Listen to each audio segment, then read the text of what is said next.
Ladies and gentlemen, let's get ready to rumble! It's time! Boom, perfect timing.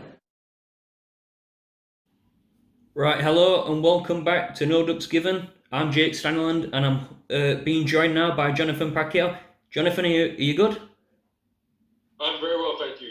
Good, Jake, thank you. Right, good stuff. Now, people might not know who you are, so can you just quickly explain to the viewers who you are, what you're doing, that type of stuff? Jonathan Pacquiao, I used to box as an amateur. When I boxed as an amateur, I got to an old ABA Midland Spinal contest. I just box on a semi-pro, unlicensed basis now. Really, anywhere, where the money's right, I guess. Still have to follow, obviously, certain rules, making weights, selling X amount of tickets, wearing, obviously, adequate weighted gloves. Now I teach. I'm a full-time teacher.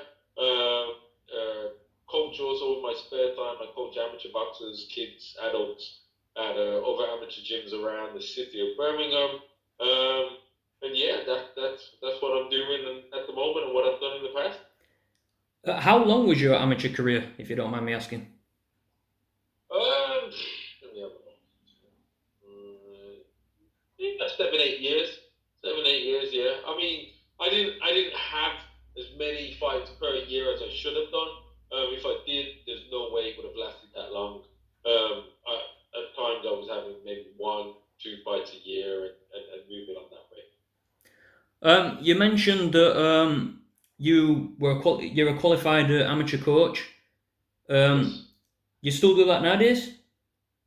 Yes, I do. I still volunteer after school. I'll finish work. If I'm not in the gym myself training, I'll help out at other amateur gyms where, yes, I know the owners and I know the gyms and the people that go there. That's good stuff. And you do you still work in a school now, or you did work in a school? Yes, I do. I'm still working in the school, yes. So do you try and push your pupils and students and that to take up boxing and stuff like that as a hobby, or to get off the streets, that type of thing? I do. I mean, a lot of the kids that I work with nowadays, they do have anger issues. They do have behavior issues.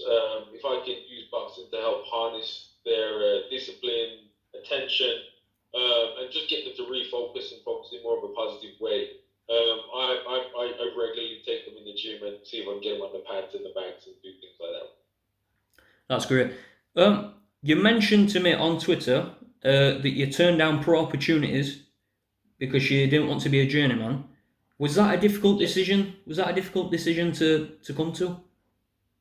No, not really. I think just me being the type of person that I am, I just wouldn't want to get paid to lose anyway. Like, if I'm going to do something, I want to give it 100%. So in the back of my mind, I always said if I ever did turn pro, I want to give it a full go. So from that point of view, no, it wasn't too hard of a decision to make. But also as well, I remember at that time in my life when I did get the offer, if I'm honest, I wasn't ready. I had so many other things going on in my life at that moment in time that were just taking my attention and more time. I don't think I would have been able to give the sport at a pro level the attention it deserved. And I also want to touch on the journeyman thing, because I feel like people on social media and stuff like that, especially the casual fans, I think the journeymen and journeywomen are kind of underappreciated, don't you think? I know a lot of journey boxers, men and women, that are friends of mine, and they train hard. They train very hard. They train equally as hard as the so-called prospects that are out there. I would love to see more journey boxers get given the green light to actually, stop some of these so-called up-and-coming prospects.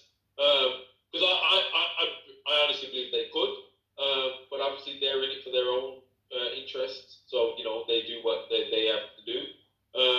But yeah, I think you're right there. I think maybe if you don't really know the sport and you are just like a so-called average fan, just stays in touch with the big names and just watches the occasional show now and again, you probably wouldn't necessarily know the level of commitment and training that journeymen and women put into the sport. You mentioned that you did white collar boxing events, and you also spoke about how you were you're a teacher and you push your pupils and students to get into the gym and stuff like that. Do you think that we should be pushing like white collar events a lot more so that it can kind of help tackle like your street crime, that type of stuff?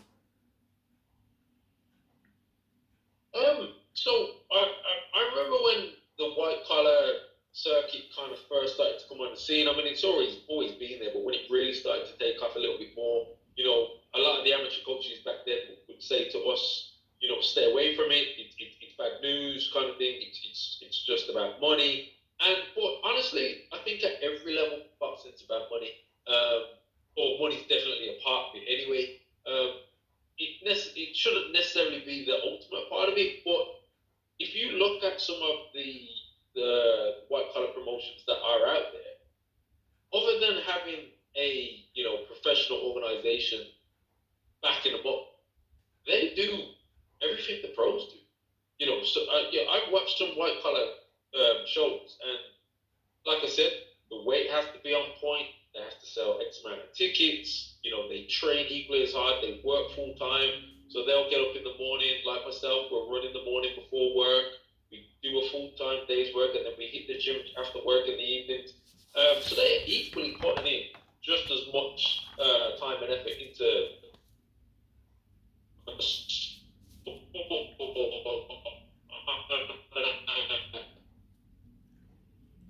I think we lost you a bit there, mate.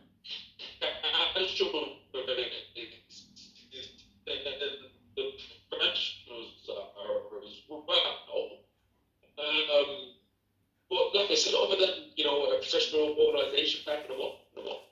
Hello. Are you good? I can hear you. Yes. Yeah. So sorry, mate. It like crashed so bad for like 10 seconds there. Okay. Well, I was saying, yeah. I mean, a lot of the kids in schools nowadays, if they're probably not going to, go far in the amateurs, or there's not an opportunity for them, because there's going to be an opportunity for them to turn pro. If they could still learn certain principles and disciplines from boxing and get involved on a white collar level, then why not? It's going to help the kids mentally and physically. How different is it for the transition from amateur to professional? How is it a difficult transition? Do you think, from your opinion, what you've seen?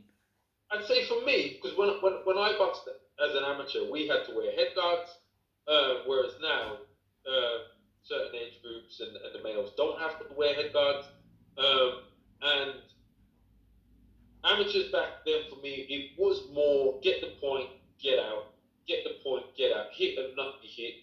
And you didn't really necessarily have to hit them that hard to get the points. You just had to kind of show the judges or the referee that was a clean strike. Whereas now, because they're not wearing head guards, they can plant their feet a little bit more and put a little bit more power in the shots, just to try and stop them really and get them out of there sooner. And that is really, I personally think, that is the transition, the difference between amateurs and the pros. You plant your feet and you let them go. If you don't get paid to go all the rounds, you're going to get paid regardless. So if you can get them out of there early, plant your feet, land the bombs, get out of there. And I think that's the bigger difference. Back then when I was an amateur, it was more tit for tat, get a pat out, get the points, get the win. Whereas the amateurs, it is more plant your feet, land the big shots, and if you can take them out, take them out. I'm curious to know, did you watch boxing growing up when you were a kid? Yes, I did. Yes, I did. I'm curious to know who your favorite fighter was when you was growing up, and why.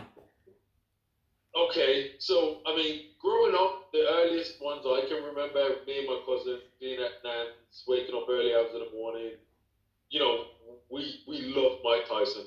But Tyson was one of the first memories I remember staying up late as a kid watching. Um, as I've got older and obviously started to study the sport more and watch um, past fights as well, I love Marvin Hagler. I really, really do. I think that how he can switch stances, box equally as good on both sides, and he could box and brawl. Me personally, I thought he could do it all. Technically, very, very good. Marvin Hagler was one of my all-time favorites, definitely. And nowadays, who do you think is the face of boxing, and who out of the current crop, who is your favorite fighter to watch? Somebody that you cannot miss a fight. I mean, the usual suspects that if they're boxing, I won't miss. Like I won't miss a Canelo fight, even though he's going to be fighting this next month, Cinco de Mayo. He's going to fight Ryder, and no disrespect to Ryder, I obviously expect Canelo to win. Um, but Canelo doesn't really excite me as much anymore now as I'm going to say the Terence Crawford. I think Terence Crawford is highly underrated. Highly underrated. Um, I don't know why the Spence fight hasn't happened and those kind of things, but he excites me. I would talk about Terence Crawford for a long time to come. I think definitely watch this space for him. I think he could do a lot more than he has already done in the sport. You've just touched on my next question, and I was going to ask you about the John Ryder versus Canelo fight. I was going to ask you Yes. what do you think the chances are for John Ryder, but obviously you said you think Canelo gets the job done. Yes. Do How do you think John Ryder could potentially cause the massive upset? What does he have to do? Well, I mean, even though I've said that I think Canelo gets the job done, and which I still stand by. Being in Mexico, Mexican holiday weekends, everything's in his favor. I would love John Ryder to go and do it. I really, really would. And do I think he could? Yes. Yes. I think Canelo's fight against Pivot, the one that he lost, showed a few things. Is Canelo is he on the back end of his career now? Maybe. I don't know. Maybe. Um, if John Ryder, I can't tell him. He needs to tell me. I need to be getting advice from him. But if I wanted or could help him in any way, just go. Honestly, go for broke. Go for broke. You get in there with a Canelo. I remember Khan. I think Khan may have even been winning on the rounds before he got knocked out from Canelo because he was boxing and he was taking his time and it seemed to be working. If you're gonna lose, go out fighting. So that's what I would just say to Ryder: just go for it. Just go for it and let's see what happens. I really hope he does it, but it's a tall order, isn't it? Last week we saw Gervonta Davis stop Ryan Garcia. Did you watch that fight? I did, yes. What did you make of that performance from Gervonta Davis? And also, there's been a lot of talk about the catch weight that Ryan Garcia, the rehydration clause that Ryan Garcia had to do and stuff like that. Do you think that affected the performance? I think it affected the performance, but I don't think it would have affected the outcome. I still always had Tank to win that one. The rehydration clause. I don't know if I'm a fan of it. I don't know. I think like once you've made weight, you've done your job. So now, whatever you put on afterwards, then it is what it is. So yeah, I would have liked to have seen them just fully hydrate to whatever it is they were going to be. That being said, though, I was impressed with Tank. I was impressed with his technical ability. He was very good, especially in the second round when he dropped him with I think it was an uppercut. At the same time, the body shot though. I mean, the fact that you asked me, like, this is maybe I'm the only one thinking this. I'm just speaking out loud now. I thought Garcia could have carried on. Really? I thought he could have carried on. I mean, I'm not taking anything away from the body shot.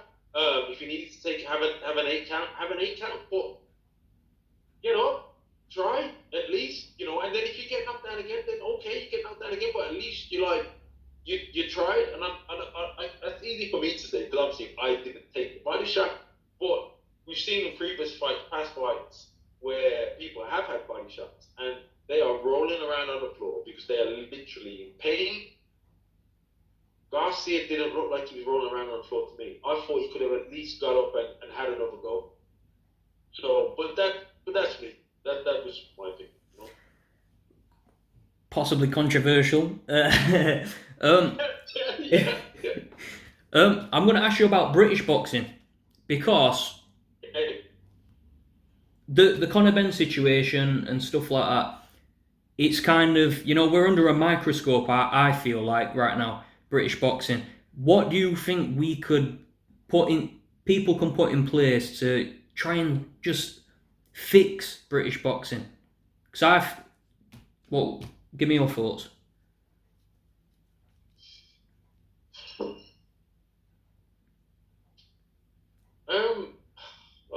I mean, let me ask you this: do you think British boxing is slipping right now?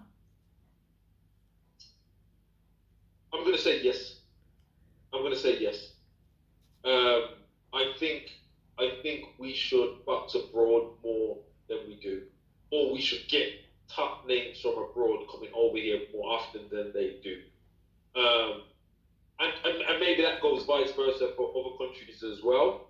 And I'll explain my reasoning behind it. It's because I feel like if we're just continually boxing the same crap of people in our country, when we do step up the level and we do have to fight someone from abroad, we either win and it's like great, awesome, we're really, really good, or we lose and it's the usual comments are, well, we stepped up a level and we got found out. Whereas if we box more regularly, foreign boxers at different levels, different abilities, I don't think there would be that much of a shock when the big fights come.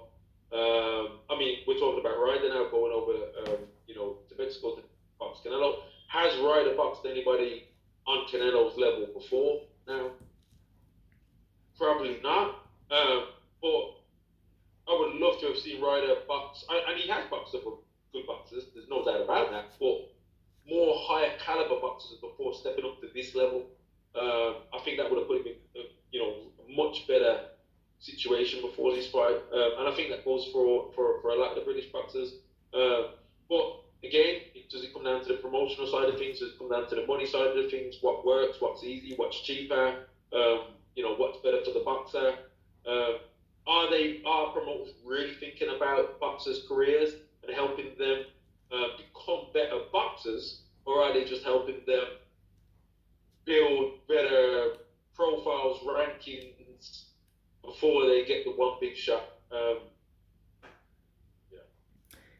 Because this is a theme, isn't it? Where, I mean, you just said it there. You've touched on it there. Like prospects are going on 14 and 0, 15 and 0, that type of thing. And then when it finally is their time to step up, I'm going to say found out slightly. They kind of get found out, and then they have to like regroup, and it can break people. But the Conor Benn, I want to ask you about the Conor Benn situation. What are your thoughts on that?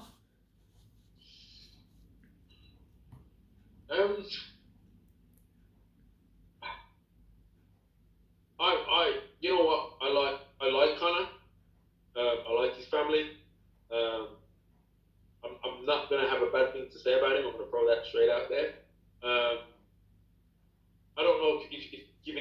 benefit of the doubt is the right terminology. I'm just going to believe him. I'm just going to say I believe him. If he says he did not do whatever, even though evidence and things don't look that great, backing it up, I'm going to believe him. I'm going to believe him. And that's just my gut opinion, my feeling. When you have, you meet someone for the first time and you have, a first reaction or opinion of them and things like that.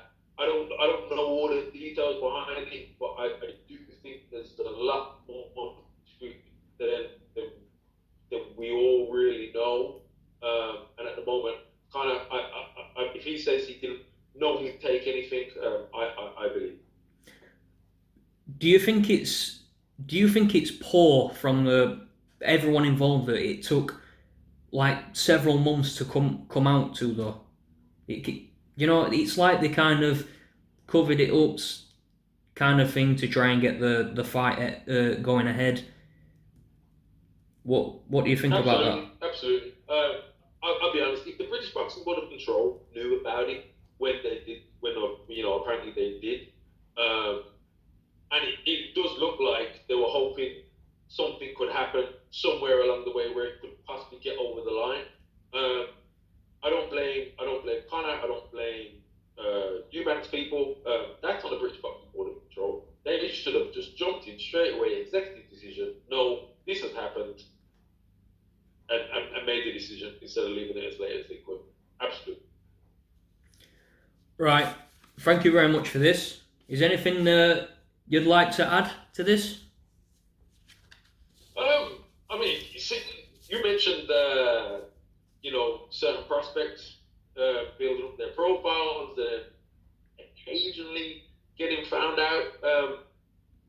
I personally would love to see professional boxing kind of go down the UFC / MMA route where prospects fight prospects. Who cares if you get a loss on your record? Who cares? Because if you're good enough, you'll come back, and you'll be, you'll have a great career, possibly be a world champion. I look at some of the guys in the UFC, and they are awesome. No one would ever say to them, you're this or you're that because you've got a loss on the record. Some of them have got 2, 3, 4 losses, and I wouldn't mess around with them. You know what I'm saying? Like, I don't think anybody else would. Whereas I feel like boxing at the moment, promoters, we're trying to hype up our fighters to the point where let's just milk them and get as much money out of them as we can, make the public think that they're better than they really are, and then when the bubble does burst, kick them to the side, and now they haven't got a career anymore. Whereas in the amateurs, they've gone through the majority of their amateur career boxing people on the same level as them, roughly same kind of form and wins and losses. So why not continue it into the pros? If they want to be the best, they have to beat the best. Get it going on. Get it happening. If you've had one fight or they've had 2 fights, it doesn't have to be identical records. But if you're both starting out in your career, just get it on. You'll probably meet again at some point later in your career, and then that will be a promoter's dream. Last one from. That's my final. Yes. Last one from me, because you've just brought up. You're from Birmingham, right? That's right. Yes. And you just brought up UFC. I've got to ask you now about Leon Edwards. Do you watch much UFC, mixed martial arts? I do now. I'll be honest. When it first came on the scene, I'll be honest. The boxing trainers in our gym, they were like, "Stay away from that MMA stuff, mixed martial arts, bad for boxing." But it's entertaining. It's entertaining, and I'll be honest. I respect what they do, what they put their bodies through. I really, really do. So, talk to me about Leon Edwards. He's kind of like, carrying the flag for British MMA. Have you seen like much in Birmingham? Is the mixed martial arts like community and gyms and stuff like that? Are they getting to like a next level now, or do you not like really pay much attention to that? I'll be honest. I train at a number of different boxing gyms gyms around the city, and a lot of the gyms that I'm training at, they've now got their own separate section for MMA, and they're bringing in their own coaches. They're bringing in, and there's equally just as many kids, adults, men, women going to the MMA classes now, doing the grappling, doing the jiu-jitsu. Then there are on the other side the gym doing the boxing. And I love it. I love, being a PE teacher myself anyway. I like sports. I don't care what the sport is. If you're physically active and you go for it.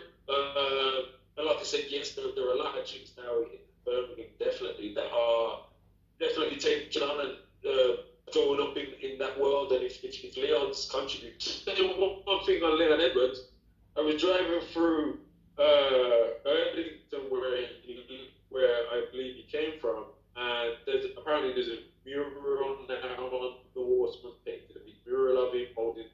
As I was driving through, I saw two Bentleys just parked up, and I was thinking, in this neck of the woods, what's going here? And it was actually Leon Edwards with his belt, just meeting and greeting the public, shaking their hands, taking photos, and get that UFC champion in a really a great neighborhood in Birmingham. Meeting and greeting, shaking hands, members of the public, taking photos out, and I just thought it was a really nice club. That's awesome. We had some slight technical difficulties there, but we got the gist of it, and that's beautiful, isn't it? Because that's what combat sports does, really. That it can change people's stories, it can change people's lives, and it's great. It's great to hear them stories and see them stories. Thank you very much, Jonathan, for your time. I enjoyed this chat. It was awesome. Thank you very much, mate. Thank you. Take care. You too, mate. Bye-bye. Right, that's been another episode of No Ducks Given. I've been your host, Jake Sranland. That was Jonathan Pacquiao. I'll catch you for the next episode. Referee steps in and calls a halt to the contest. Oh, Jesus!